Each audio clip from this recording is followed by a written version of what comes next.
few weeks ago, after a lot of talk and consideration, I finally picked up a hardshell roof tent.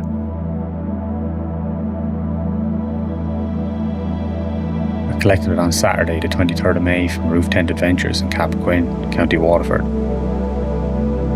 I first called in to see their stock back in March, and ever since then I've been thinking about it in the background, letting it settle in my mind till it felt like the right time. After much debate, I chose a hardshell model, mainly for one reason: simplicity. After a long day, the last thing I wanted was something that felt like a job before the night could begin. I wanted something quick, something quiet, something that would let the trip begin almost as soon as the vehicle stopped moving.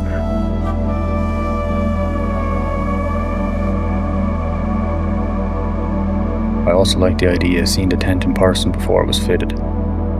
I'd heard enough horror stories of tents arriving missing parts, or damaged, or arriving in a way that made getting help feel impossible. Maybe there were slightly cheaper options online, but supporting local felt like the better choice. First time I opened the property, after Sean gave me a quick demo while we were fitting it, I was surprised at how little time it took. Less than 5 minutes in total. No frustration, no wrestling with covers, no faffing around in the evening light.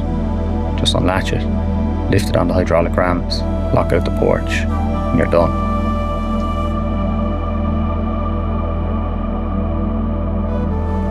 This particular model is the Wildland Desert Cruiser 140 Pro. It's a little different from the usual clamshell roof tents because instead of giving you a narrow wedge-shaped space, it opens into something much more generous. It feels less like a sleeping pod and more like a small room raised above the world. There's a large front opening, oversized side windows, good airflow, and a view that becomes part of the experience the moment you wake up somewhere worth waking up in. Inside, there's an LED strip, accompanied by a 70mm mattress. The shell itself is made from honeycomb aluminium, so it feels solid but isn't too heavy. It also comes with 2 detachable aluminium roof bars, which means you can still carry gear on top of it if you need to. All of that now sits on the roof of my 1995 4M40 powered Pajero, which is handling the extra weight well enough, even if I do find myself occasionally thinking about the laws of physics a little more than I used to.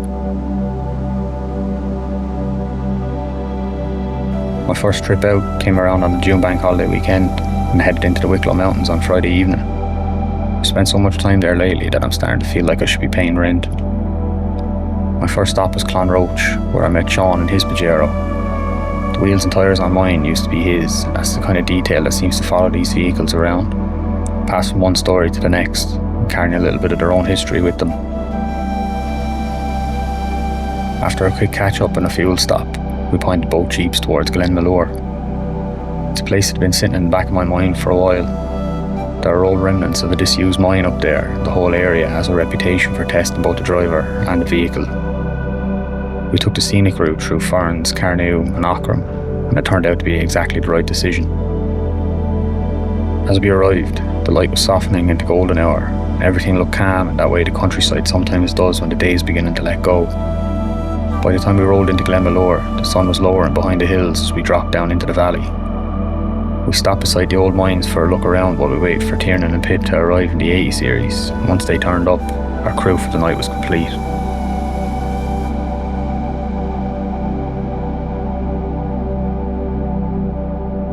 After a bit of catching up, we moved further up the road and found a spot to settle in, a flat car park beside a water crossing, simple enough and good enough for the night.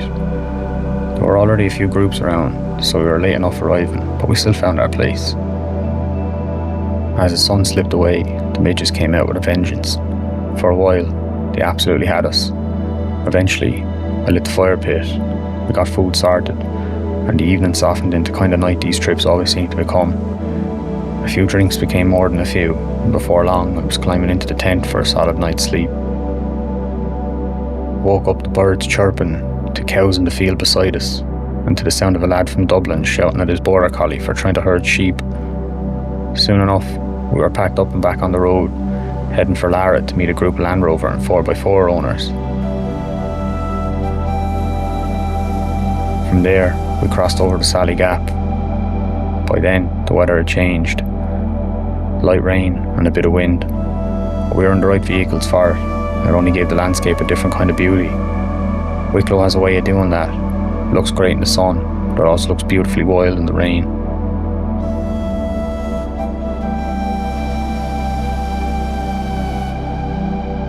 We stopped in Blessington for food and a break before splitting off and heading home.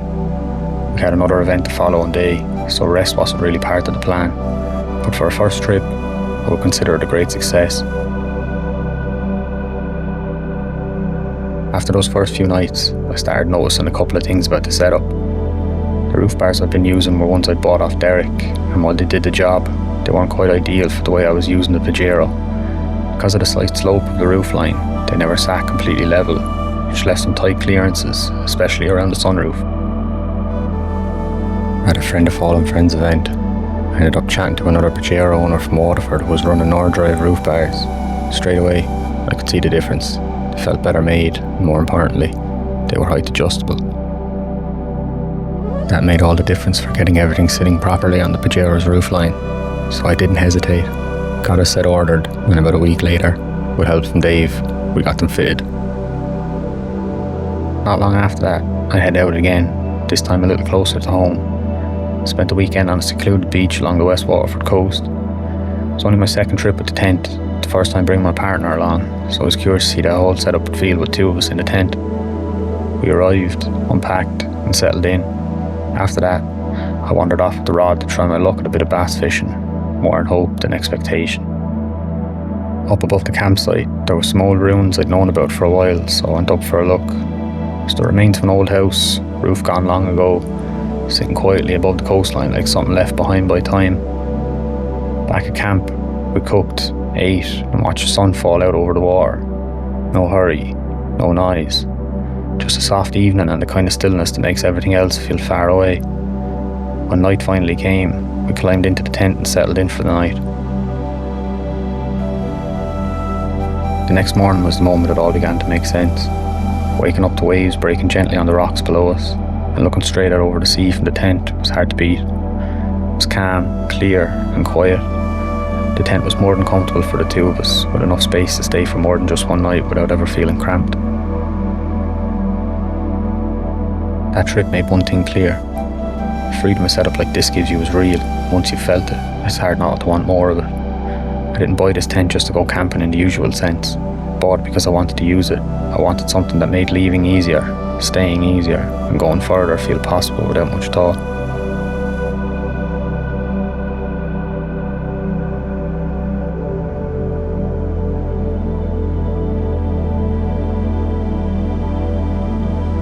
A couple of weeks later, I put that to the test again. Loaded up the mountain bike, strapped it to the back of the Pajero, and headed for the Ballyhora mountain bike trails in County Limerick. My buddy Peter and I had been riding our local trails whenever we could. Ballyhora had been coming up in conversation for a while. It's one of those places you mean to visit, keep talking about, and somehow keep putting off. The drive is only about 2 hours, but that becomes 4 hours of road time if you do it as a day trip. With the roof tent, there was no need to rush it. We could go down the night before, sleep, ride the trails the following day, and let the trip breathe a little. I'd also been trying out a tow bar extension I'd picked up recently. It let me mount the bike carrier further out, so I could sit behind the spare wheel on the rear door. Without it, the spare would have made carrying the bike impossible. It's a small change, but one that made the setup feel more complete.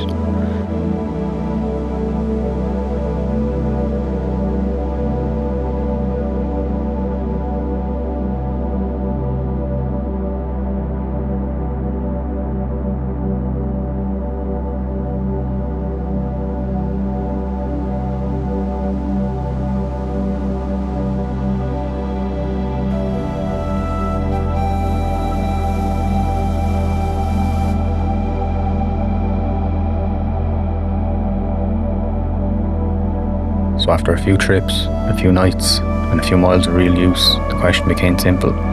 What do I think of the tent now? Honestly, I can understand the appeal. At first, I wasn't sure it'd be worth it. It's not cheap. Things like this can easily become novelty purchases. Exciting at first, but not something you actually reach for often. But for me, it's been the opposite.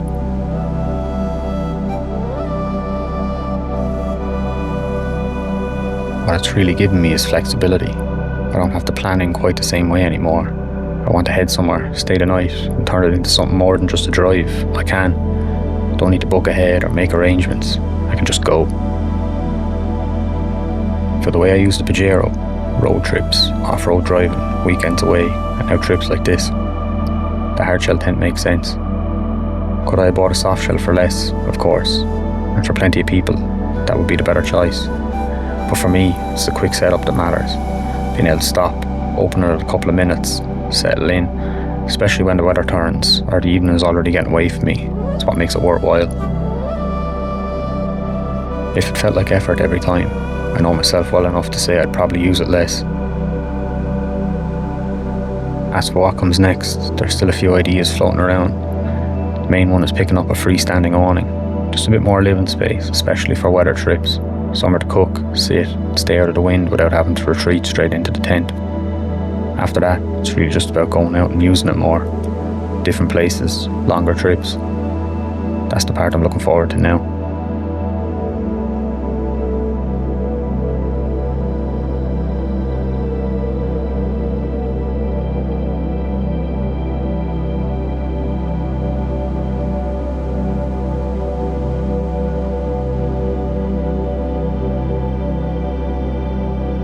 I also get asked quite a bit about the wheel, tyre and suspension setup on the Pajero, so before I finish up, I'll mention that too.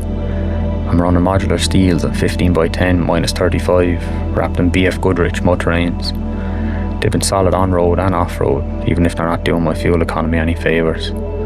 Like a lot of my automotive choices, they were bought for the look first and the performance second.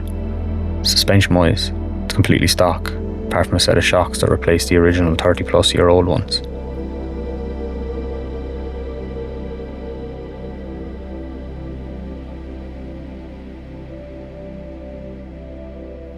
Thanks for watching. Mind yourself.